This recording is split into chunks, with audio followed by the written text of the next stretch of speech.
Hello നമസ്കാരം, welcome to Mollywood talks. നമ്മൾ ഇന്ന് വന്നിട്ടുള്ളത് ഏറ്റവും പുതിയ മലയാള സിനിമയായിട്ടുള്ള ധീരനെ കുറിച്ച് സംസാരിക്കാൻ വേണ്ടിയിട്ടാണ്.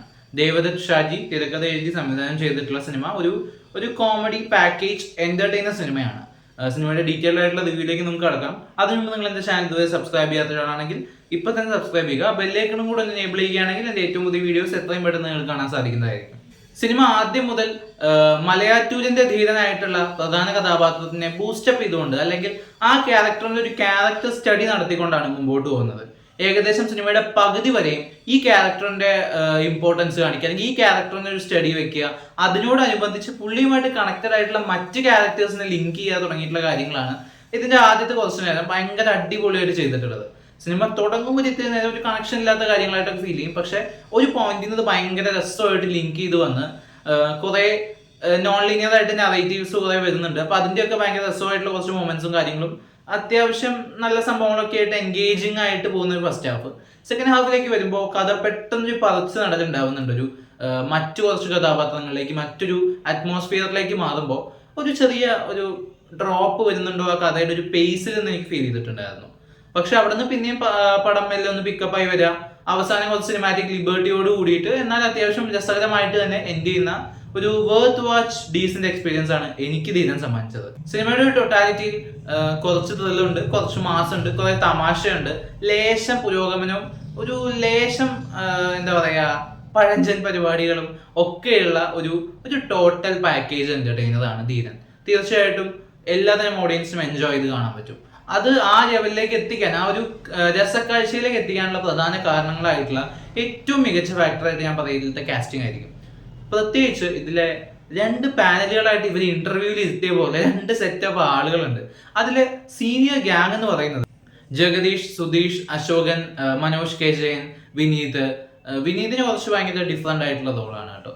അതല്ലാതെ ബാക്കിയുള്ള ആളുകളുടെയൊക്കെ പെർഫോമൻസ് ഉണ്ടല്ലോ, അത് ഭയങ്കര വിനീതിന്റെ പെർഫോമൻസ് ഗംഭീരമായിരുന്നു, തീർച്ചയായിട്ടും എടുത്ത് പറയണം. പക്ഷെ ഈ ജഗദീഷും അശോകനും മനോജും സുധീഷും തമ്മിലുള്ള ഒരു കോമ്പിനേഷൻ ഉണ്ടല്ലോ, അവരുടെ ഒരു കെമിസ്ട്രിയുടെ ഒരു രസം കൊണ്ട് എന്ത് പറഞ്ഞാലും ഹ്യൂമർ ആവാണ്. ആക്ച്വലി ഈ പടത്തില് 10 ഹ്യൂമർ അതിന് 5 വർക്ക്ഔട്ട് ചെയ്യുന്ന രീതിയാണ് അവർ ആദ്യം തൊട്ടേ ഫോളോ ചെയ്തിട്ടുള്ളത്.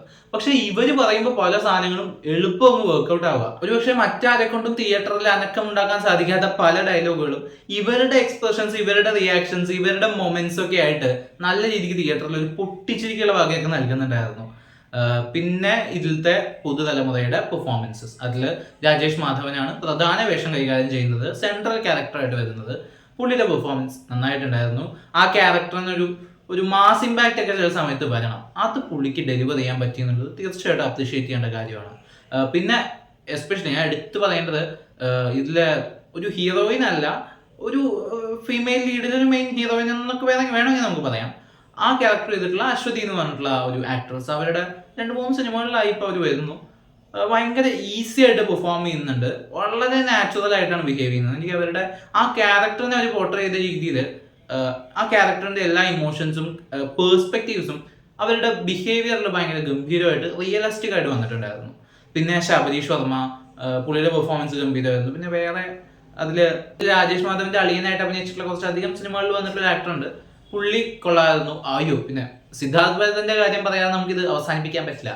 സിദ്ധാർത്ഥ് ഭരതന്റെ കിടിലൻ ക്യാരക്ടർ ആയിരുന്നു, കിടിലൻ പെർഫോമൻസ് ആയിരുന്നു. പിന്നെ ഇതല്ലാതെ ബാക്കി സൈഡ് ക്യാരക്ടേഴ്സ് ആയിട്ട് ചെയ്തിട്ടുള്ള കുറച്ച് ഈ ഗ്രാമാന്തരീക്ഷത്തിലെ കുറെ കഥാപാത്രങ്ങളുണ്ട്, അവരുടെയൊക്കെ പെർഫോമൻസ് ഭയങ്കര രസകരമായിരുന്നു. നമുക്കൊരു കുറെ നാൾ കഴിഞ്ഞിട്ട് അങ്ങനെ ഒരു ഗ്രാമീണ ഒരു ഫീൽ ഉണ്ട്. അവിടുത്തെ ഒരു കല്യാണം, അവിടുത്തെ ഒരു പുഴവക്കിലെ കഥ പറച്ചില്, അവിടുത്തെ ഒരു ഗ്രാമീണ പ്രശ്നം, ആ പ്രശ്നത്തിനുള്ള സൊല്യൂഷൻ കണ്ടുപിടിക്കൽ, ഇതിന്റെ ഒക്കെ ഒരു രസം അത് ഈ സിനിമയിൽ നല്ല രസമായിട്ട് അവർക്ക് കൺവേ ചെയ്യാൻ പറ്റിയിട്ടുണ്ട്. മേക്കിങ്ങിലും ആ ഒരു ഭംഗിയുണ്ട്, മ്യൂസിക്കും അത്യാവശ്യം നന്നായിട്ട് വർക്ക്ഔട്ട് ആയിട്ടുണ്ട്. ചില സമയത്ത് കുറച്ച് ഓവർ എലവേഷൻ വന്നു. ഈ സിനിമയുടെ ഒരു ഗ്രൗണ്ടഡ് ഇമ്പാക്റ്റിന് അപ്പുറത്തേക്ക് ഒരു എലവേഷൻ മ്യൂസിക്കിൽ വന്നിട്ടുണ്ട് എന്ന് എനിക്ക് ഫീൽ ചെയ്തു. അത് ആവശ്യമായിരുന്നോ ഇല്ലയോ എന്നുള്ളത് സംവിധായകന്റെ ടേക്കാണ് തീർച്ചയായിട്ടും. അപ്പോൾ ഓവറോൾ ഒരു ഡീസന്റ് വാച്ച് എക്സ്പീരിയൻസ് തിയേറ്ററിൽ കണ്ട് നിങ്ങൾ എക്സ്പീരിയൻസ് ചെയ്യുക. ഈ വീഡിയോ നിങ്ങൾക്ക് ഇഷ്ടപ്പെട്ടെങ്കിൽ ചാനൽ സബ്സ്ക്രൈബ് ചെയ്യുക, വീഡിയോ ലൈക്ക് ചെയ്യുക, സപ്പോർട്ട് ചെയ്യുക. സിനിമ നിങ്ങൾ കണ്ടവരാണെങ്കിൽ സിനിമയെക്കുറിച്ച് അഭിപ്രായങ്ങൾ കമന്റ് ബോക്സിലൂടെ രേഖപ്പെടുത്തുമെന്ന് വിശ്വസിക്കുന്നു. നമുക്കിനി മറ്റൊരു വീഡിയോയിലൂടെ വീണ്ടും കാണാം. ബൈ.